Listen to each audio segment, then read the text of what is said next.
Anchor dress courtesy by Roman Island. Shop number 2930 Skandan Street, Ballard Chaurasta, Kurnool, Andhra Pradesh. Sir నమస్తే. నమస్తే. Sir ఇప్పుడు మామూలుగా కొంతమంది చెవు కుట్టించుకుంటుంటారు కదా, సో వాళ్ళలో వచ్చేసి కొంతమంది ఇప్పుడు ఇక్కడ నుంచి కూడా మొత్తం ఇయర్ పిన్ మొత్తం కుట్టించుకుంటూ వస్తున్నారు. సో దాని వల్ల కొంతమందికి సైడ్ ఎఫెక్ట్స్ వస్తున్నాయి, కొంతమందికి చెవు వాపు వచ్చి గడ్డల్లా తయారవుతుంది. ఎందుకు వస్తుంది ఆ సమస్య, ఏంటి ఇంత ప్రాబ్లం ఏంటి దీనికి? కిలాయిడ్స్ అంటారు ఇంగ్లీష్ లో. Okay, ear కిలాయిడ్స్.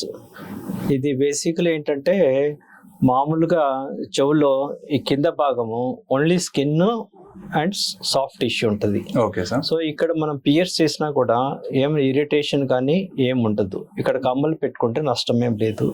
కానీ ఇప్పుడు ఏం చేస్తున్నారంటే ఫ్యాషన్ అని అందరు ఏం చేస్తున్నారంటే చెవంతా కుట్టించుకుంటున్నారు. లైక్ లంబాడీ పీపుల్ ఎట్లా కుట్టించుకుంటున్నారో అట్లాగా ఒక 60 to 70% వరకు ఏం కాదు. కానీ ఇక్కడ ఏంటంటే స్కిన్ తో పాటు కార్టిలేజ్, ముదలాస్థానం ఉంది, కార్టిలేజ్ ఉంటుంది. సో దీనివల్ల ఏమవుతుందంటే ఇరిటేషన్ వస్తుంది స్కిన్ కి. ఇరిటేషన్ వచ్చి కొంతమందికి ఇన్ఫెక్షన్ కూడా వస్తుంది. కొంతమంది ఇన్ఫెక్షన్ కాకుండా గడ్డల్లాగా వస్తున్నాయి. కీలాయిడ్స్ అంటారు. కీలాయిడ్ అంటే అర్థం ఏంటంటే ఇంగ్లీష్ లో క్రాబ్ అని. క్రాబ్ అంటే అది ఎట్టంటే అట్లా పోతుంటది, 360 degrees అది నడవగలదు. అట్లనే గడ్డ కూడా 360 degrees అది పెరగగలదు. సో దీన్ని కీలాయిడ్స్ అంటాము. క్యాన్సర్ లాంటిది. క్యాన్సర్ కాదు ఇది, క్యాన్సర్ కాదు. Okay sir. కిలాయిడ్ అంటే బెనైన్ లీజన్, అంటే క్యాన్సర్ అయితే కాదు.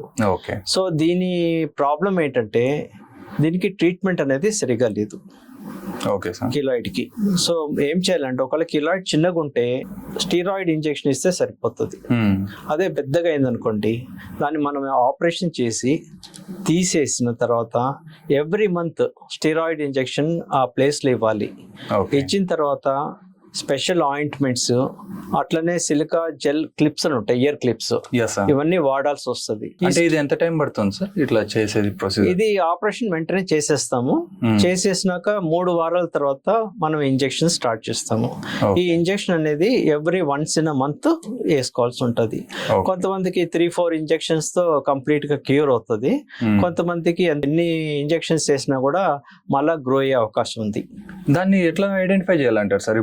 ఇప్పుడు మామూలుగా పియర్సింగ్ చేసినప్పుడు అంటే బొక్క పెట్టేసి చౌక్ మొత్తం పెట్టినప్పుడు దాని తర్వాత ఈ లేయర్ అనేది మామూలుగా వాపు వస్తుంది అన్నట్టు అనుకుంటుంటాం కదా, దాన్ని ఆ టైంలోనే ఐడెంటిఫై చేయడానికి ఏమైనా ఉందా? అది స్టార్టింగ్ లో మనం పియర్స్ చేసిన వెంటనే ఏం ఉండదు. ఓకే. తర్వాత ఒక ఇరిటేషన్ స్టార్ట్ అయ్యి చిన్న గడ్డలాగా స్టార్ట్ అవుతుంది. 2-3 millimeters గడ్డలాగి ఒక్కోసారి 3-4 centimeters గడ్డ కూడా అవుతుంటది. సో అది ఏంటంటే బేసిక్ గా ప్రాబ్లం ఏంటంటే చూడడానికి కాస్మెటిక్ గా బాగుండదు, అందుకని సర్జరీ చేయించుకోవాల్సి వస్తుంది. ఏంటంటే దీని మెయిన్ ప్రాబ్లం ఏంటంటే దీనికి ట్రీట్మెంట్ సరిగా లేదు. Only we have to give a steroid injection. ఈ స్టీరాయిడ్ ఇంజెక్షన్ ఏంటంటే it has its own side effects. So ఏంటంటే మనము దీన్ని రాకుండా చూసుకోవడం బెటర్. వచ్చిన తర్వాత తీయించుకొని మళ్ళీ అనవసరంగా స్టీరాయిడ్ ఇంజెక్షన్స్ వేయించుకోవడం వల్ల దాని సైడ్ ఎఫెక్ట్స్, ఒకవేళ ఎంత ట్రీట్మెంట్ ఇచ్చినా కూడా మళ్ళీ తిరిగి రావచ్చు. సో అందుకని అడ్వైస్ ఏంటంటే ఈ కమ్మ అనేది ఈ కింద పార్ట్ చెవి తమ్మి అంటాము, ఈ తమ్మిలోనే పెట్టుకోవడం మంచిది. ఈ చెవంతా ఈ కార్టిలేజ్ ఉండే చోటంతా పెట్టుకుంటే ఒక్కోసారి ఇరిట్ అయ్యి ఇయర్ కిలాయిడ్స్ వచ్చే అవకాశం ఉంది. అంటే మాక్సిమం ఇప్పుడు 100లో ఎంత మందికి అట్లా రావచ్చు సార్? 30% వరకు రావచ్చు. దీనివల్ల ఇప్పుడు మామూలుగా అంటే ఆపరేట్ చేయించుకున్న తర్వాత పర్టికులర్ డైట్ మెయింటైన్ చేయడం కానీ ఏదైనా సైడ్ ఎఫెక్ట్స్ అట్లాంటివి ఇంకేమన్నా ఉంటాయి? ఆపరేషన్ చేసిన తర్వాత డైట్ కి దీనికి సంబంధం లేదు. She can take any diet. Okay. Any diet problem లేదు. కొంతమంది కిలాయిడ్ టెండెన్సీ ఉంటుంది. టెండెన్సీ అంటే వాళ్ళు జెనెటిక్ టెండెన్సీ ఉంటుంది, అట్లాంటి వాళ్ళకి వచ్చే అవకాశం ఎక్కువ ఉంటుంది. అంటే రిపీటెడ్ అకరెన్స్ అంటున్నారా? జెనెటిక్ అంటే జన్యు లోపం వల్ల. సో ఇప్పుడు అట్లాంటి వాళ్ళకి క్యూరబుల్ అనేది మెడికేషన్ ఏం లేదా సార్? క్యూరబుల్ అంటే మనం కొంతవరకు ఈ ఆపరేషన్ చేసి స్టీరాయిడ్ ఇంజెక్షన్ ఇవ్వడం వల్ల కొంతవరకు క్యూర్ ఉంటుంది. కానీ కొంతమందికి ఎన్ని ఇంజెక్షన్స్ ఇచ్చినా ఏం చేసినా కూడా మళ్ళీ పెరిగే అవకాశం ఉంటుంది. ఓకే. సో ఇప్పుడు సాధారణంగా నేను ఎక్కువ శాతం చూసినది అయితే ముసలి వాళ్ళలో చూసింటే సార్, ఇప్పుడు వాళ్ళకి ఆపరేషన్ అంటే కొంచెం ఇట్లా తీసుకోలేరు అన్నట్టు అవుతుంది. సో ఇటువంటి వాళ్ళకి ఆపరేషన్ కూడా మ్యాండేటరీ అంటారా? ఆపరేషన్ అంటే ఒక సైజు వరకు మన స్టీరాయిడ్ ఇంజెక్షన్స్ పనిచేస్తుంది.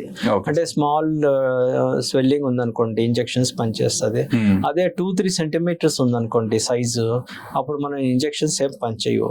సో కట్ చేసి తీసేసిన తర్వాత ఆ స్కిన్ లో ఇంజెక్షన్స్ చేస్తే తగ్గుతుంది. లేకపోతే 3 సెంటీమీటర్స్ ఉంటే మనం ఇంజెక్షన్స్ తో ట్రీట్మెంట్ లేదు. ఏ ఏజ్ గ్రూప్ అయినా, ముసలి వాళ్ళైనా, యంగ్ వాళ్ళైనా, ఎవరికి వచ్చినా కూడా surgery is the first option. అంటే సార్ చెవు గురించి టాపిక్ వచ్చింది కాబట్టి, సో ఇప్పుడు ఈ కిలాయిడ్స్ కాకుండా ఇప్పుడు కొంతమంది కమ్మ పెట్టుకొని జారిపోయి ఆ హోల్ పెద్దగా కావడం కానీ, లేదంటే కొంతమంది పిల్లలు ఇట్లా పట్టుకొని ఇట్లా అనేసింటారు కమ్మలు చిన్న పిల్లల్ని ఎత్తుకున్నప్పుడు. సో అట్లా డ్యామేజ్ అయ్యి వచ్చినప్పుడు వాళ్ళది ఎట్లా ట్రీట్ చేస్తారు అండ్ ఏం ప్రొసీజర్ ఉంటుంది? అంటే కొంతమందికి జెనెటిక్, ఇది కూడా జెనెటిక్ గా, కొంతమందికి ఇయర్ లోబ్స్ అంటాం, దీన్ని చెవి తమ్ముల్ని ఇయర్ లోబ్స్ అంటాం ఇంగ్లీష్ లో. ఇవి కొంతమందికి సాఫ్ట్ గా, సెన్సిటివ్ గా ఉంటది. అట్లాంటి వాళ్ళకి మనము సన్నని కమ్మలు పెట్టినా కూడా ఒక ఏజ్, ఒక టైం తర్వాత సాగుతూ హోల్ చిన్నది పెద్దగా అవుతుంటది. కొంతమంది హెవీగా పెడితే కూడా హోల్స్ పెద్దగా అవుతుంటది. దీనికి ఏంటంటే మనం ఆపరేషన్ చేయొచ్చు. దీని ఏమంటారంటే ఇయర్ లోబ్ రిపేర్ అంటాము. దీని ఏంటంటే ఆ హోల్ అంతా క్లోజ్ చేసేసి, ప్లాస్టిక్ సర్జరీ తర్వాత క్లోజ్ చేసేసి 1 month తర్వాత మళ్ళీ సపరేట్ గా హోల్ పెట్టుకొని చేసుకోవచ్చు. ఓకే, ఇప్పుడు ఈ చెవిపోగు పెట్టుకున్న వాళ్ళు మగవాళ్ళలో మామూలుగా అయితే ఎక్కువ శాతం క్లీన్నెస్ చూడలేదు సార్. నేను చాలా మంది ఇన్ఫెక్షన్ వచ్చిన సందర్భాలు నేను చూసిన దాంట్లో.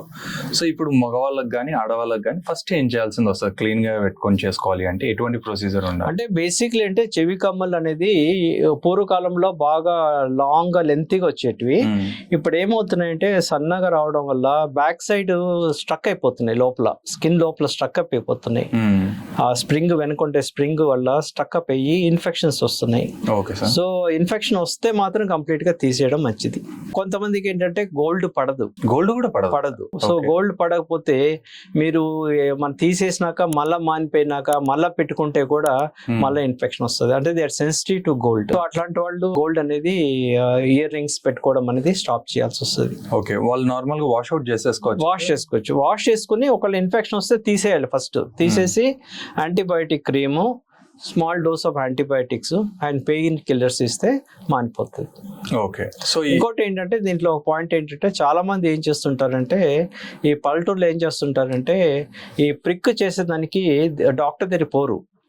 ఇయర్ లో ప్రిక్కింగ్ కి చిన్న 3 years అప్పుడు కానీ 2 years కానీ ఏం చేస్తారంటే కంసాల దగ్గర పోవడం కానీ, లేకపోతే ఒక షార్ప్ ముళ్ళు తీసుకొని పియర్స్ చేయడం, తుమ్మ ముళ్ళు పియర్స్ చేయడం కానీ, లేకపోతే కంసాల దగ్గర పోతే రింగ్ తోనే దాంతోనే పియర్స్ చేస్తాడు. అవి both the things are not sterile.